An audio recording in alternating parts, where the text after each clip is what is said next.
It's just Kevin. That's what he does. That's what he did at Houston. That's what he did with Johnny Manziel. And they just run their offense. They do what they do. They have a great system and scheme, and they throw the ball a lot. They'll throw the ball about 65% of the time. So certainly get tested there, and obviously that puts a little bit more. Doesn't put pressure on our defense, but it puts a little more opportunity and responsibility to our offense. All right, big game for the Tigers this weekend. After an open date, after beating Kentucky 2 weeks ago, they head down to Texas A&M to take on the Aggies. Who's going to be there and tell us all about it is Mike Kelly. Good morning, Mike Kelly. How are you?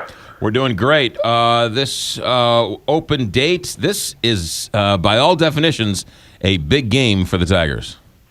Well, you can control your destiny, right? Yeah. If you win, you're still alive. If you lose, and if Georgia beats Auburn this weekend, then it's over.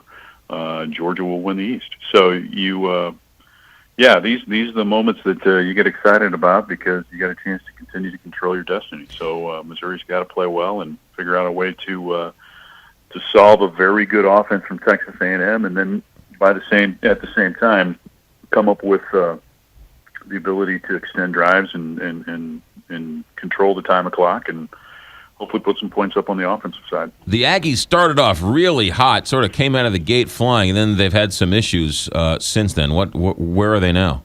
Well, they're better. They started off and captured everybody's attention by winning at South Carolina with a young quarterback, Ken Hill, of course, the son of the former Cardinal pitcher, Ken Hill. We all have found out that South Carolina is not very good as the season's progressed.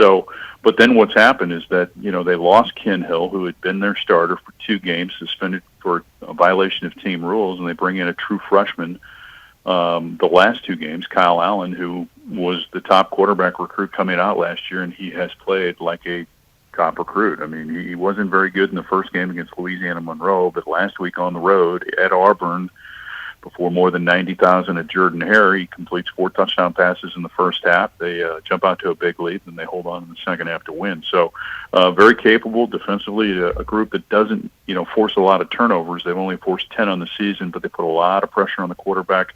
They have given up yardage running the football, and that's what Missouri's got to try to take advantage of, is try to run the football and, again, control the clock. Yeah.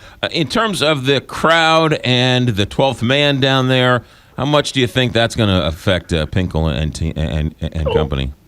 Well, I don't think it will, because Missouri, this will be the 4th time in 5 years that Missouri's played there.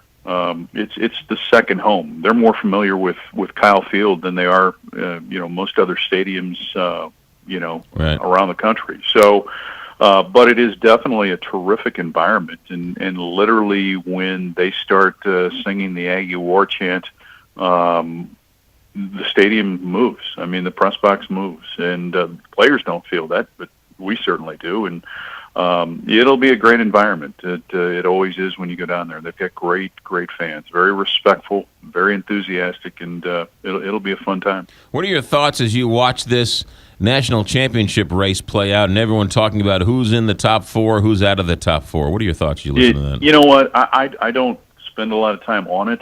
To me, you start publicizing it because of so the guys at ESPN can show you how smart they are. Right. The bottom line is, if you want to be in the top 4, it's really easy, very easy.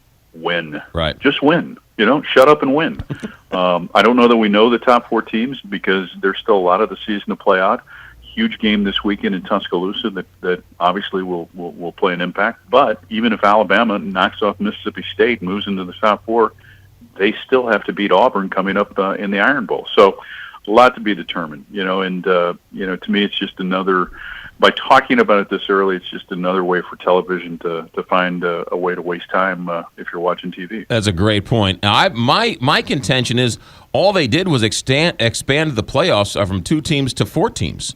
That's really all they did, right? The whole regular season. Yeah, and if you really want to make a playoff, go to 8.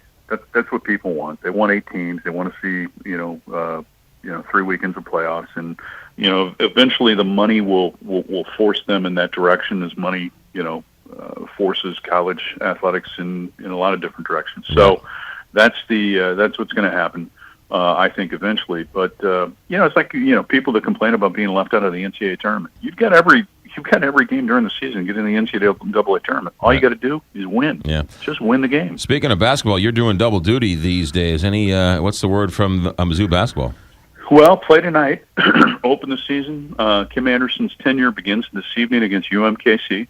So that's a tip-off at 8 o'clock tonight at Mizzou Arena, and then they play again on Sunday. So we've got 3 games in 3 days. Should be fun. All right, good. All that action heard right here at Big 550 KTRS. Mike Kelly, be safe. Have a good trip down to Aggieland, and we'll hear all about it on Monday. All right, bud. Take care. You got it. 8:59 here, coming up 9 o'clock here, Big 550.